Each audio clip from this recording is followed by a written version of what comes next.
Bonsoir à tous et chacun, c'est un plaisir énorme de vous retrouver en face de nous pour les comptes de votre émission Podium F que vous aimez bien suivre sur la grande chaîne, la chaîne de référence Antena. À Podium F de ce soir, nous avons le plaisir de recevoir Madame Félicité Kankou, qui est chef du département genre et promotion de la culture kassaïenne au sein de l'ASBEL Grand Kasaï Fondation, qui est gérée par l'ingénieur Kless Mwepo. Voilà un peu ça. Madame Félicité Kankou est aussi présidente de la FEDEC, comprenez, l'association de femmes pour l'environnement et le développement. Elle est représentante du cadre de permanent, pas de cadre de concertation permanent de la femme congolaise CAFCO. Voilà, femme à multiples casquettes. Madame Félicité, bonsoir. Bonsoir Adèle. En forme? Oui. Et comment se porte de prime abord l'ASBEL Grand Kasaï Fondation? L'ASBEL Grand Kasaï Fondation se porte bien. C'est une ASBEL qui a été créée depuis 2004. C'était juste pour la promotion, le soutien et l'accompagnement des fils et filles du Grand Kasaï, quelle que soit leur tendance. Donc, promotion de la culture kassaïenne. Oui. Et soutenir et accompagner tous les fils et filles du Grand Kasaï qui sont élevés en dignité. Et les choses se passent comment? Maintenant là, on sait que les Kassaïens sont victimes de beaucoup en ces temps-ci, surtout en cette période électorale, ainsi de suite. Quel est le comportement de l'ASBEL Grand Kasaï Fondation? Merci. Nous sommes dans une période qu'on appelle par les aviateurs la période des turbulences. Malheureusement ou heureusement pour les Kassaïens, c'est un fils du Kasaï qui est à la tête de ces pays. C'est ça tout le péché que les Kassaïens portent. Il y a des problèmes, surtout dans le Haut-Katanga ou dans le Grand Katanga de manière générale. Et ce n'est pas pour la première fois que les Kassaïens subissent de tels traitements. Il y a la sécession katangaise. Il y a eu beaucoup de choses. On a refoulé les Kassaïens, on leur a ravi leurs avoirs. Ils ont été tués.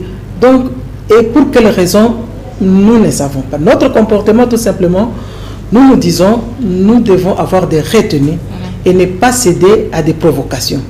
À deux pas des élections, nous devons aller aux élections.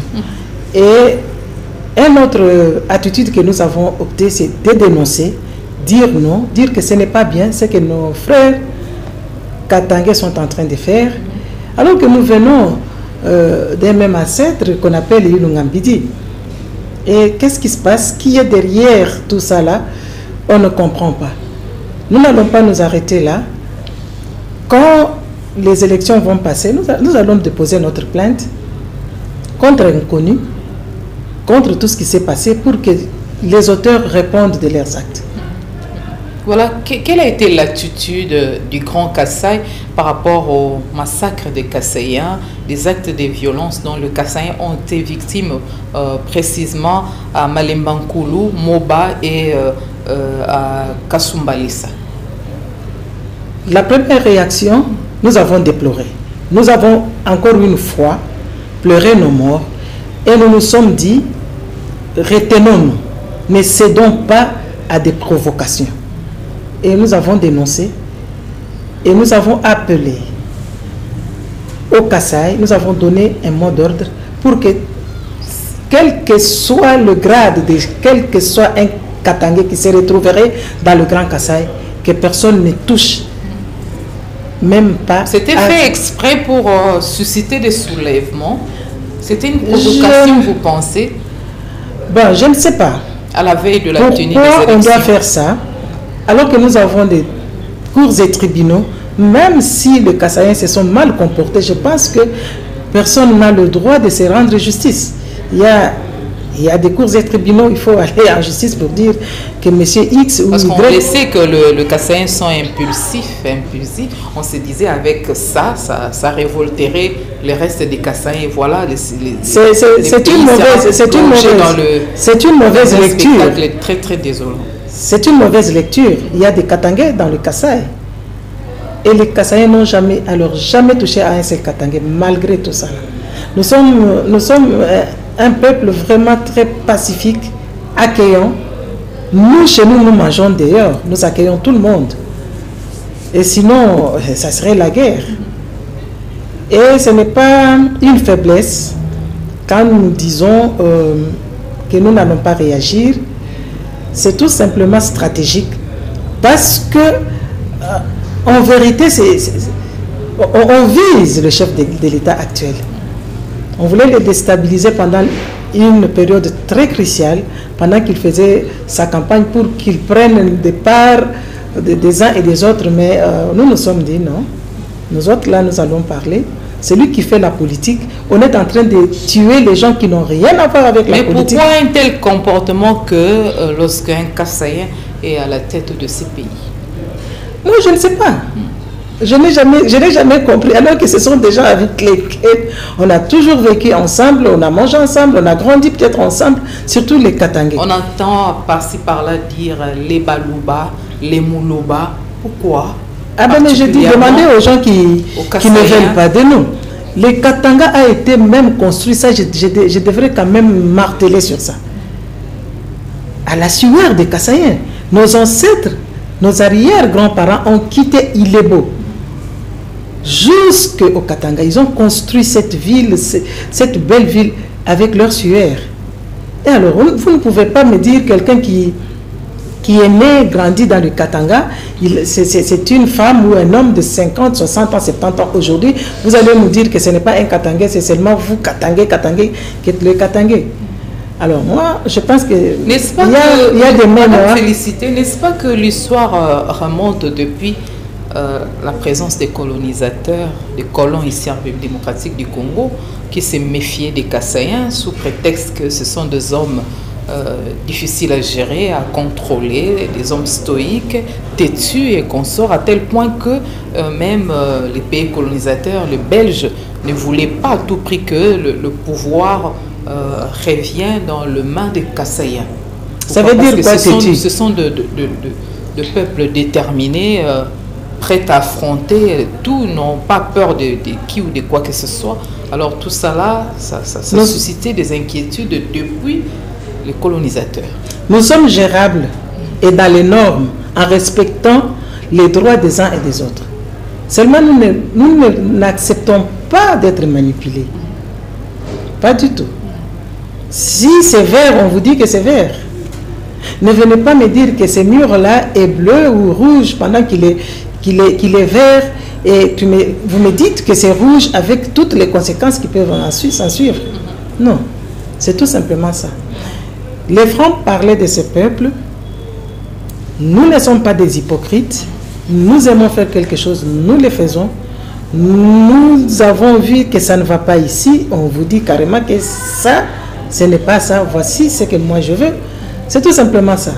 Nous ne sommes pas hypocrites. Tout le monde, Dieu a créé chacun de nous avec son caractère, avec ses attitudes. Nous, on ne peut pas être comme tout le monde. Les autres frères d'autres provinces ne sont pas comme des Kassaïens. Et on ne va pas leur demander aujourd'hui de devenir comme Kassaïens. Pas du tout. Mais aujourd'hui, les sangs des Kassaïens continuent à couler, ainsi de suite. Au niveau de Grand Kasaï, vous avez opté quelle stratégie de plus pour que cette situation cesse, en tout cas que ça cesse, parce que ce sont de paisibles citoyens innocents qui sont victimes de ce qui se passe. On dit que lorsque deux éléphants se battent, c'est l'herbe qui en souffre. Et comment faire pour donner la paix aux Kassaïens innocents? Je crois que les Kassaïens sont en train d'émigrer vers le Katanga par rapport à la situation économique qui se retrouve dans le Kasaï. La première stratégie, c'est qu'il faut construire chez nous. Il faudrait que tous les hommes et femmes qui ont eu quand même la chance d'avoir une parcelle de pouvoir ne construisaient pas seulement à Kinshasa et en Europe. Ils sont partout sauf dans le Kasaï. Je crois que c'est la première stratégie. Mettre des sociétés, des industries, et pour qu'on absorbe tant bien que mal le chômage. l'électricité aussi, parce qu'on ne peut pas parler d'industrie sans électricité. Donc, toutes ces infrastructures, si ils sont là, je pense à mon humble avis qu'on aura moins en moins de problèmes. Voilà, pas plus tard qu'il y a 2 semaines, l'ASBEL Grand Kasaï Fondation a organisé une marche, un mouvement de protestation qui a eu pour point de chute le Parlement congolais en vue de déposer votre mémo, ainsi de suite. Et vous attendez quoi par après? Non, mais le pays est organisé. On ne peut pas regarder les gens dans un coin de la République en train de s'entretuer comme des bêtes, comme des animaux, et se taire. Dans un Parlement fin mandat? Ben, le Parlement, ce ne sont pas des individus. Hein. Le Parlement va exister. L'affaire est restée en suspens. Qu'ils terminent leur campagne, les gens qui seront élus vont nous lire. Et nous allons répondre sur ces problèmes. Nous sommes allés pour faire entendre notre voix. Parce qu'on ne peut pas regarder les gens en train d'être tués comme des animaux et se taire. C'était juste pour exprimer notre ras-le-bol, dire que trop c'est trop. Ce n'est pas la première fois que nos frères nous tuent. Et là, nous croyons que nous sommes debout à jamais pour que cette histoire prenne fin et que les auteurs soient punis, répondent à leurs actes. Voilà, le message est passé, nous allons évoluer. Madame Félicité Kanko est aussi présidente de l'Association de femmes pour l'environnement et le développement. Voilà, AFDEC en sigle. Aujourd'hui, le pays est buté, menacé par un sérieux problème de réchauffement climatique. Ces problèmes qui dérangent le monde, mais on les sent aussi ici. Il fait excessivement chaud dans notre pays, la RDC. Vous réagissez comment par rapport aux conséquences du réchauffement climatique en RDC? Je pense à mon humble avis que le pays est mondial, comme vous venez de le dire. La semaine passée, je crois qu'ils sont déjà rentrés. Il y a eu COP28 et c'est dans ces cadres-là que tout se traite. Le pays, notre pays, c'est un pays solution. Nous avons encore une forêt vierge, nous avons des tourbières, nous avons un peu tout. Mais c'est un problème tout simplement d'activer toutes ces choses et demander aux pays pollueurs des pays pour qu'on mette des mécanismes en place pour pouvoir pallier à ces problèmes.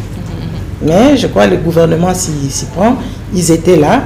Je crois la semaine passée, la conférence était du 30 au 12 décembre. Je crois qu'on aura des solutions, des recommandations qu'on va pouvoir mettre en pratique par le gouvernement ainsi que les ONG qui militent dans l'environnement. Mais il y a aussi un problème de déboisement en République démocratique du Congo.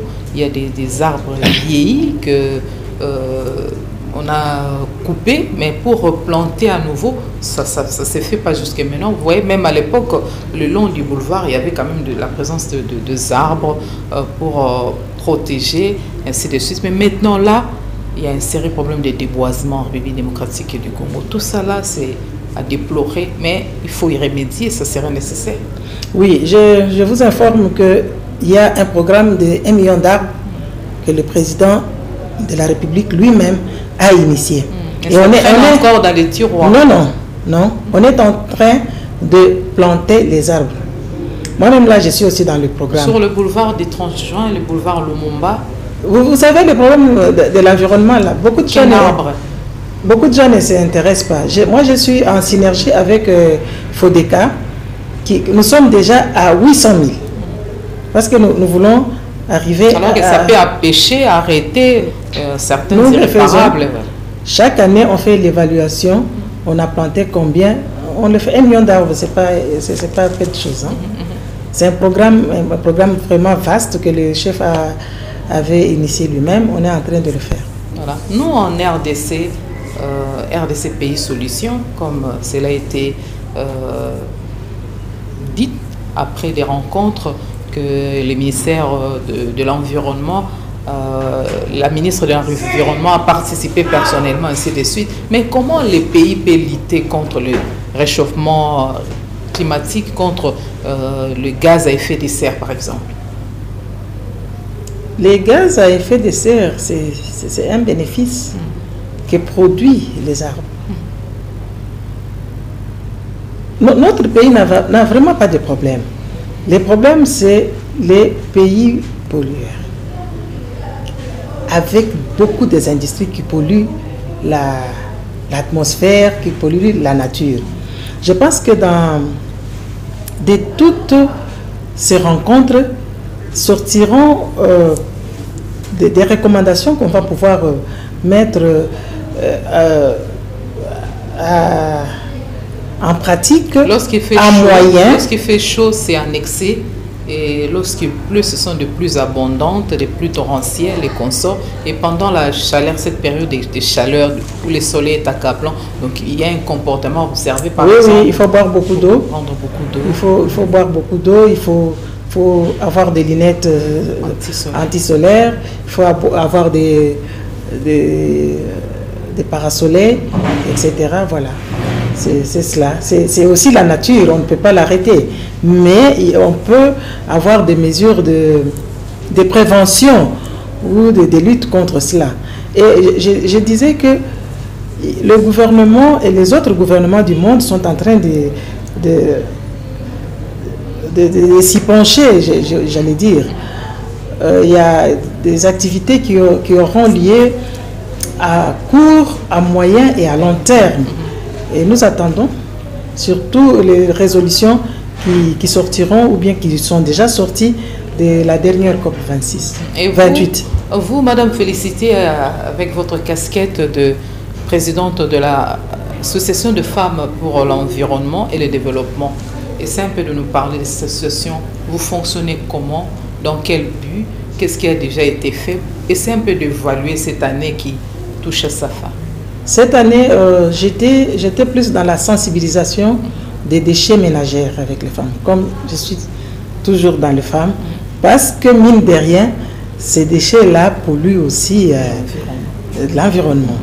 Donc nous étions là et en synergie avec la FOGECA pour planter les arbres. Voilà. Ça n'a pas été trop remarquable parce qu'il y a eu beaucoup de contraintes budgétaires aussi. Voilà. Mais nous sommes en train de faire des projets bancables pour que l'année prochaine on soit vraiment visible sur le terrain. Lorsque vous observez l'environnement congolais, à première vue, quel est votre constat? Et s'il faut qu'il y ait un changement puisse intervenir à tout prix, par où commencer exactement? C'est que l'environnement, environnement politique, environnement économique, il y a beaucoup d'environnements. Environnement par rapport à la salubrité. Par rapport à la salubrité. Ah non, mais attendez, la salubrité, c'est vaste, hein? C'est délicat. Et pour cela, il faudra qu'il y ait l'implication d'abord de l'État congolais. L'État congolais, on voit par responsabilité. Par exemple, dans la ville de Kinshasa, c'est la responsabilité du gouverneur. Mais je suis désolé, il n'a rien fait. Hein? Il n'a rien fait. Parce qu'il y a des immondices même à la porte de son bureau. Je sais de quoi je parle. Il est mon voisin du bureau. C'est vraiment déplorable. Pourquoi? Je ne sais pas. Cette ville, on peut la rendre. Il n'y a pas une bonne politique d'évacuation des déchets. Il n'en a pas. Il n'en a pas. Pour preuve, il y a des immondices partout. En commençant à la porte de son bureau. Je passe là tous les jours à 7h et tous les jours à 16h30. Et l'autre fois, tous les marchands du grand marché avaient pris les immondices, ils ont reversé ça dans la cour du gouvernorat. Et pour se défendre, il a envoyé maintenant les policiers pour aller tabasser les gens, casser leurs tables, tout ça là. C'est pas ça là. On ne peut pas diriger dans la violence. On dirige avec des programmes bien fignolés, bien étudiés, bien programmée. Et donc la ville est excessivement sale, très sale. Sale. Les quartiers n'en parlent même pas. Sale, très sale.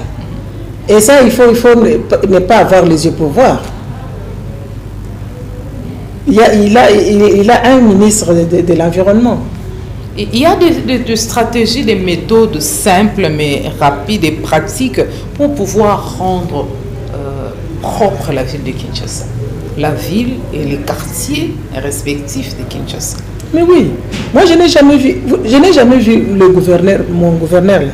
Je ne l'ai jamais vu dans une réunion une seule minute avec les bourgmestres.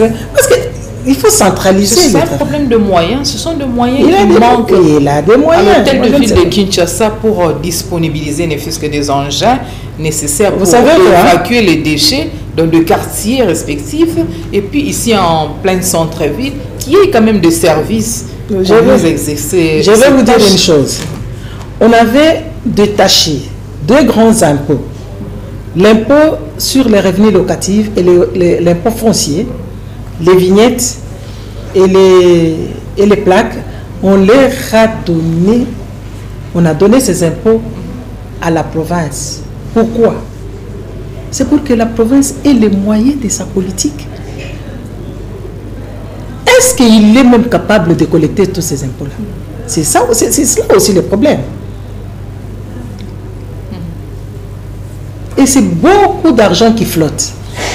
Beaucoup d'argent qui flotte. C'est un impôt qui change à tout moment de taux. Mais imaginez-vous, on va prendre un cas très banal. On dit toutes les maisons d'habitation des parcelles de la Gombe payent ne serait-ce que 10 000 francs. Parce que nous sommes à la Gombe. 10 000 francs par an. Et au fur et à mesure, on avance, on recule de la ville. La Kasavubu, Lingwala, etc. peuvent payer 5 000. Maluku, etc. peuvent payer 2 000 francs. Vous imaginez combien d'argent la ville peut avoir pour s'occuper de la salubrité? Il n'y a pas seulement ça. Il y a aussi l'impôt sur le revenu locatif. Ça veut dire, dans le temps, je ne sais pas si le taux a encore changé, il fallait qu'on prélève 20% à chaque montant de loyer que chaque locataire paye dans cette ville de Kinshasa pour reverser à la DGA. Est-ce qu'on collecte correctement? Est-ce qu'il y a une politique pour collecter tous ces impôts? Où les gens sont là où ils sont, ils ne savent pas ce qu'ils doivent faire. C'est malheureux, mais Kinshasa, voilà. La poubelle, c'est décrié par d'aucuns, mais nous voulons faire de Kinshasa là où il fait beau vivre, hein, qu'on respire quand même de l'air frais, ainsi de suite, pas dans la saleté, ainsi de suite. Les quartiers, nous utilisons les caniveaux, c'est là où nous déversons les ordures ménagères. Et là, ça nous crée des problèmes, des maladies. Les enfants sont exposés à des maladies bactériennes et autres, et ça préoccupe plus d'une personne. Mais les autorités compétentes semblent faire la sourde oreille par rapport à tout ça. Les solutions pour y remédier, ces solutions traînent le pied, et voilà, ces gouvernements fait mandat. Et nous avons vu encore tous ces autorités postuler, hein, pour qu'on puisse les élire encore et qu'ils puissent gérer ou occuper des fonctions, des responsabilités dans ces pays. Madame Félicité, est-ce que c'est normal? C'est là où se trouve le problème. Et je donnerai raison à la personne qui dirait... Ces candidats qui ont travaillé, ces personnalités qui ont travaillé sans succès dans ces pays, ils sont un nouveau candidat. Oui. À la députation nationale, tout comme provinciale. C'est ça le problème. Je donnerai, j'allais dire, raison aux gens qui disent que nous méritons, un peuple mérite les dirigeants qu'ils ont. Les Congolais sont naïfs. Qui donnons du travail à ces messieurs-dames-là. Les Congolais sont naïfs. Et vous verrez les Congolais derrière tous ces messieurs. S'il vous plaît, madame. Ces dames. Nous allons analyser. Pendant cette période de campagne, J'ai vu tout le monde, tous les candidats, je les ai vus, ils sont devenus tout petits comme ça. Tout petits. Sollicitant une voix ci et là pour qu'ils soient réélus. Je me dis qu'il y a un travail de fond à faire sur les populations, de manière générale, en Afrique, hein, que les populations ne soient pas utilisées comme des bétails électorales. Et c'est comme ça, nous allons hypothéquer 5 ans de nos vies en donnant les voix aux gens qui n'ont rien à voir avec le patriotisme. C'est cela le problème. Mais il faudra maintenant une sensibilisation à fond pour que ces messieurs dames à qui nous allons confier la gestion de la chose publique pour ces 5 ans intériorisent que nous sommes leurs patrons. Nous leur avons donné du travail et ils nous doivent de compte. Au moment où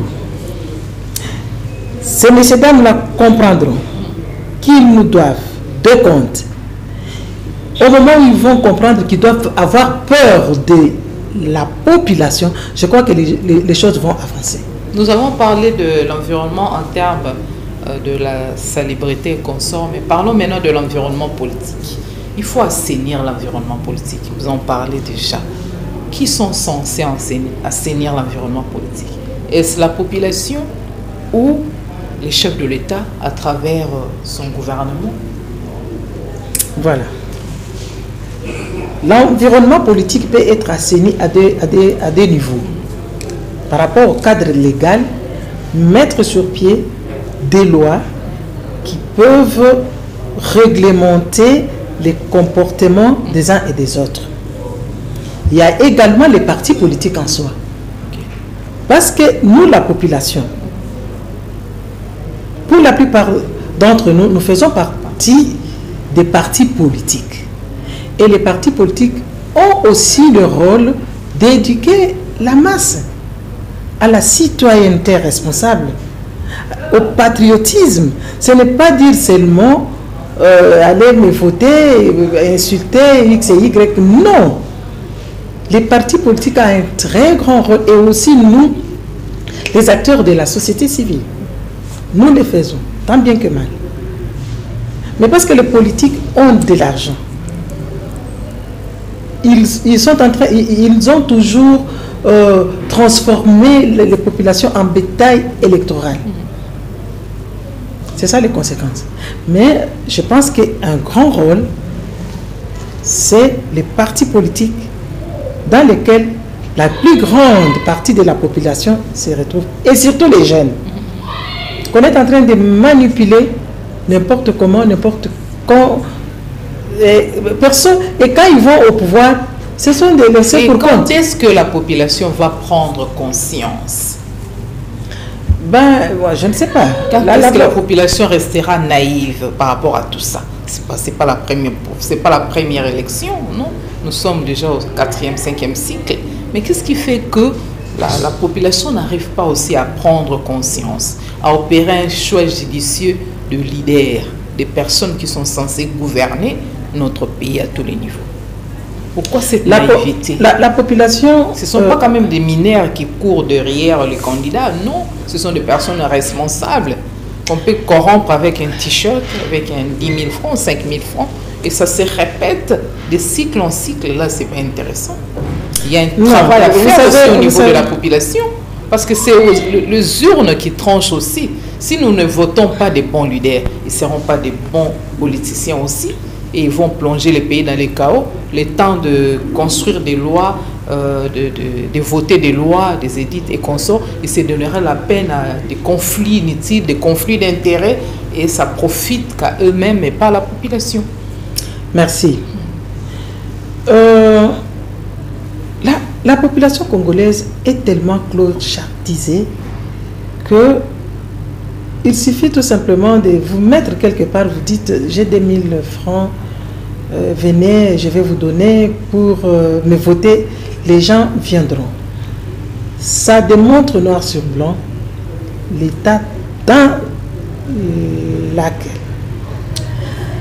les dirigeants de notre pays ont mis cette population. La population Mais que cela doit dénoncer ces comportements. On dénonce tous les jours ici. Tel que je suis en train de dire là, je suis en train de dénoncer. Et aussi, la population a été aburtie. Aussi, la population ne connaît vraiment pas ses droits et ses devoirs. Qu'est-ce que le pays doit faire pour moi, mais qu'est-ce que moi je dois faire pour mon pays en tant que citoyen? C'est cela le problème.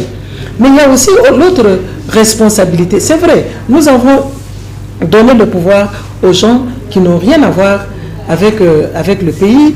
Ils ne dirigent pas bien. Mais il y a quand même une institution de sanctions qu'on appelle le Parlement.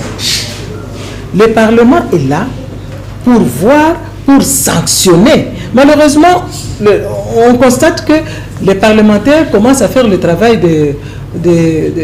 du gouvernement en offrant ceci, en disant par exemple que je vais acheter ceci, je vais mettre le courant. Non, ce n'est pas ça le travail du parlementaire.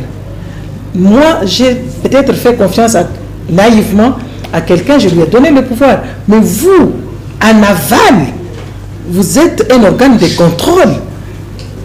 Parce que c'est le gouvernement qui exécute le programme du pays.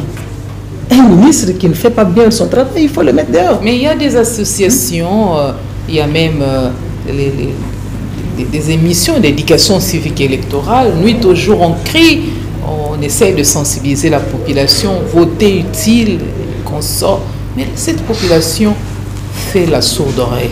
Là aussi, il faut toujours condamner ces candidats, ou bien la responsabilité est partagée entre candidats et la naïveté de la population. Oui, mais parce que vous le dites. Il y a tout un programme d'éducation civique et électorale. Nous sommes dedans. Pendant cette période de la campagne, je ne pense pas que la population congolaise demeure ou continue à être dupe. Non. Moi, j'ai vu. Vous savez, pendant cette période, j'ai vu beaucoup de violences. Hein. Où c'est la crise économique. Tout ça là, y compris. J'ai vu beaucoup de violences. Fait que la population se laisse manipuler par l'argent. Je le fais uniquement pour gagner. Oui. De l'argent. Il y a ça. Je venais de vous dire que la population est clocardisée. Et pendant cette période de campagne, j'ai observé comme observatrice des élections, j'ai observé, il y a eu beaucoup de violences envers même les candidats. Tous les candidats, celui qui se donne seulement à des échanges avec les électeurs, il en a eu pour son compte. Hein. Il y a un problème de pesanteur, c'est socio-économique. Non, cette fois-ci-là, j'ai vu les électeurs qui disaient même à certains candidats présidents de la République que vous n'avez pas fait ça ici. Vous avez parlé, vous n'avez pas fait. Quand on va voter pour vous là, vous irez. Et vous allez revenir seulement après 5 ans. Je pense que petit à petit, les lignes sont en train d'être déplacées. Voilà, parlons élection. C'est hier, mercredi 20 décembre 2023, que la centrale électorale a honoré sa parole en organisant des élections libres, démocratiques et transparentes. Comment avez-vous apprécié les déroulements de ce scrutin, ainsi de suite? Et vous dites quoi par rapport à la CENI aussi, qui a tenu à honorer sa parole? Alors que il y avait beaucoup de protestations, il y a ce que je sujet. La CENI ne va pas respecter le délai constitutionnel, mais elle nous a prouvé le contraire.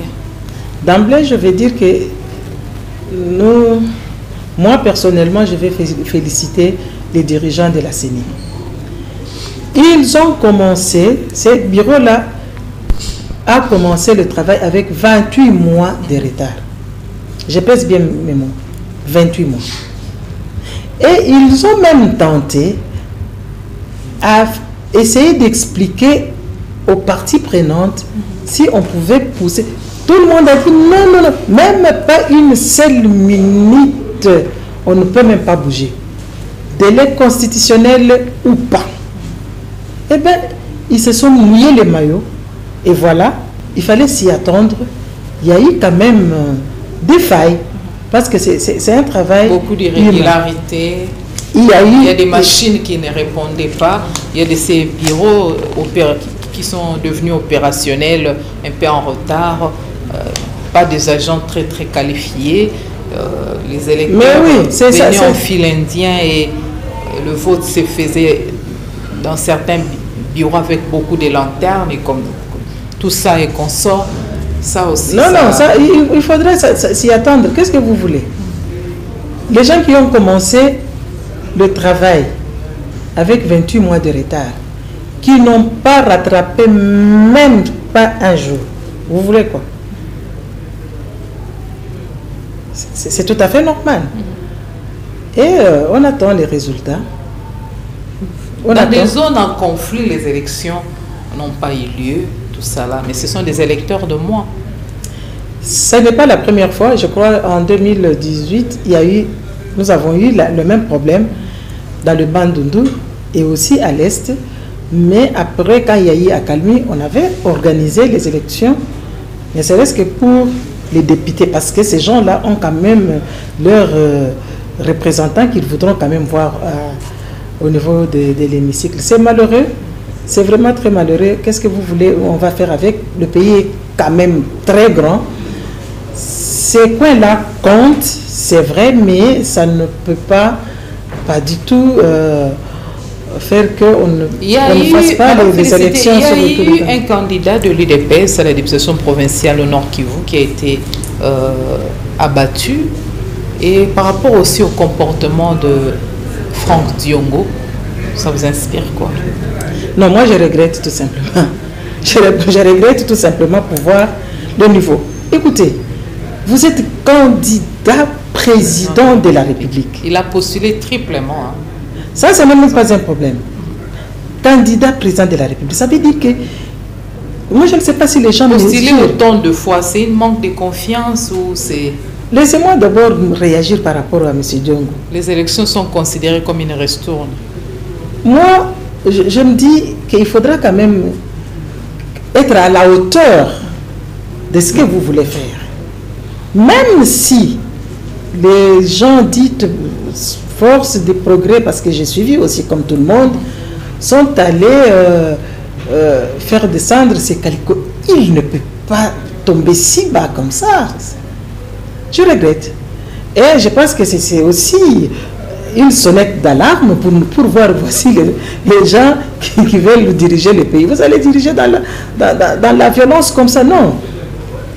Un candidat à cette hauteur-là, c'est quelqu'un qui devrait être un noble, j'aimerais dire. Mais c'est comme si Franck Diongo est déjà habitué à ça. Parce que vous savez, à l'époque de Joseph Kabila... S'il vous plaît, madame la journaliste, vous voulez arriver à ces niveaux-là, arrêtez d'être un combattant. Soyez un homme politique. C'est deux choses tout à fait différentes. Arrêtez d'être un combattant. Un combattant de rang. On n'a pas besoin d'un combattant au sommet de l'État. Bon, heureusement pour nous, les Congolais, il s'est senti incapable de battre campagne, il s'est rallié à un autre candidat.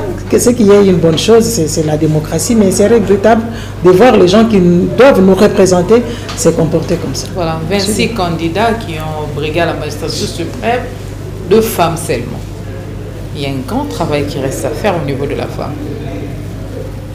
2 femmes seulement sur le 26 candidats, pour ne parler que de la magistrature suprême.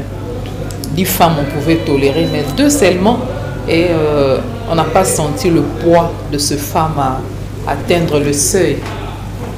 Oui. L'autre fois, je crois, j'avais fait une émission ici avec vous. Je vous dis que ce n'est pas de l'aventure à ce niveau-là. Il faut avoir beaucoup de moyens, et les femmes n'ont pas encore de moyens. Et même ces 2 femmes-là, une est là, encore en train de résister. Vous l'avez vu battre la campagne où? C'est parce qu'elle n'a pas de moyens. Elle s'est contentée peut-être de battre sa campagne dans les médias. Mais vous avez vu les hommes qui ont des moyens, comment ils font? Les autres ont fait le tour du Congo, un grand pays comme ça. Et là, on ne fera pas avec les Wewa, on les fait par avion. Et les avions qu'on n'a pas, si on n'en a pas, on doit les affréter. Et c'est pas avec un 10 $. On aurait appris ça veut dire que certains candidats sont appuyés par l'Occident, l'Orient, ainsi de suite. Mais pourquoi ils n'appuient pas les candidates? Ah ben moi je ne sais pas. Je crois que c'est une question à poser à ces occidentaux-là qui appuient les hommes. Pourquoi eux-mêmes savent. Et nous avons eu Marie-Josée Foucault, Joël Billet, ainsi de suite. Mais elles sont restées un tout petit peu faibles. Oui. Et pourtant, ce sont des femmes intelligentes. Et moi je crois que je vais les féliciter. Et ils ont quand même osé. Ce sont des femmes à féliciter, mais il faudra de temps en temps, comme on va passer les élections... Le élu doit quand même songer à les récompenser. Ça reste dans le pouvoir discrétionnaire du chef. Donc ce n'est pas parce que vous étiez candidat que... Qu'elle soit admise quand même au Sénat. Je ne sais pas, ça... Ça serait intéressant. Non, ils doivent aller au Sénat, ils doivent postuler comme tout le monde. Ce n'est pas automatique. La personne qui va... Exceptionnellement pour ces deux femmes. Non. Ici, nous sommes des hommes d'État. Ça veut dire que ce qui est automatique, c'est le président qui est élu en fonction, qui fait l'alternance avec le président entrant. C'est celui-là qui est automatiquement coopté au Sénat. Voilà une femme battante, combattante, une femme intelligente. C'est Madame Félicité Kankou qui est chef du département genre et promotion de la culture kassaïenne au sein de l'ASBEL, le Grand Kassai Fondation. Madame Félicité Kankou est aussi présidente de l'AFDEC, comprenez, Association de femmes pour l'environnement et les développements, représentant du cadre permanent de concertation de la femme congolaise, CAFCO. C'est une grande femme en face de moi. Madame Félicité, merci d'avoir répondu à notre invitation ainsi qu'à toutes les questions. Vous avez des secondes pour un message chute, parce que nous sommes déjà à la fin. Oui, merci. Malheureusement, nous sommes à la fin. Il y avait beaucoup de choses à dire. Mais ici aussi, moi, je suis en train de déplorer l'attitude de notre ancien président de la CENI, la personne de M. Nanga. Vraiment, c'est déplorable. Quelqu'un qui a dirigé une institution d'appui à la démocratie et qui vient prendre le pouvoir par la force, par les armes. Vraiment que Dieu nous fasse, nous en garde, c'est vraiment déplorable. Et moi je ne sais pas, il va commencer la rébellion à quel coin? Moi je pense qu'il aille, hein? Je conseille à Nanga qu'il aille tuer les gens à Isiro, chez lui. Les gens peut-être peuvent l'applaudir. Qu'ils ne viennent pas avec cette rébellion, parce que partout ailleurs, les gens sont morts. À l'Est, on n'en parle même pas. Dans le Kassai, il y a des gens qui sont morts.